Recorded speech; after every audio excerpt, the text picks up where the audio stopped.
ವಾಕ್ಯ ಕೀರ್ತನೆ 118 ವಾಕ್ಯ.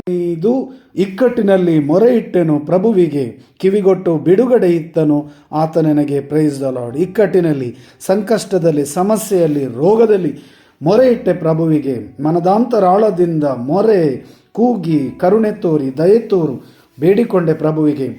ಕಿವಿಗೊಟ್ಟು ಬಿಡುಗಡೆ ಇತ್ತನು ಆತ ನನಗೆ. ಬಿಡುಗಡೆ, ರಕ್ಷಣೆ, ಕರುಣೆ, ಕೃಪೆ, ದಯೆ, ಕ್ಷಮೆ ನೀಡಿದನು. ಪ್ರಭು ಯೇಸುವಿನ ನಾಮಕ್ಕೆ ಸ್ತೋತ್ರ, ವಂದನೆ, ಆರಾಧನೆ, ಸ್ತುತಿ, ಸ್ತೋತ್ರ, ವಂದನೆ ಪ್ರಭು ಯೇಸುವಿನ ನಾಮಕ್ಕೆ. ಈ ಮುಂಜಾನೆ ಸಮಯದಲ್ಲಿ ನಮಗೆ ಆರೋಗ್ಯ, ಸೌಖ್ಯ, ಆಶೀರ್ವಾದ, ವರದಾನ ನೀಡಿದ್ದಕ್ಕಾಗಿ, ಆರೋಗ್ಯದಿಂದ ನಮ್ಮನ್ನು ಸಂರಕ್ಷಿಸಿ ಕಾದಿರಿಸಿದ್ದಕ್ಕಾಗಿ ಸ್ತುತಿ, ಸ್ತೋತ್ರ, ವಂದನೆ. ಎರಡು ಕರೆಗಳನ್ನು ಹೃದಯದ ಮೇಲೆ ಇಟ್ಟುಕೊಳ್ಳಿರಿ. ಯೇಸು ನಾಮವನ್ನು ಸ್ಮರಿಸೋಣ. Hallelujah, hallelujah. ಪ್ರಭು ಯೇಸುವೇ, ನಿಮ್ಮ ನಾಮಕ್ಕೆ ಸ್ತುತಿ, ಸ್ತೋತ್ರ, ವಂದನೆ, ಆರಾಧನೆ. ಈ ಕ್ಷಣದಲ್ಲಿ ಈ ವಾಕ್ಯ ಆಲಿಸುತ್ತಿರುವ ಪ್ರತಿಯೊಬ್ಬ ಮಗನ ಮೇಲೆ, ಮಗಳ ಮೇಲೆ ಆತ್ಮರನ್ನು ಸುರಿಸಿರಿ.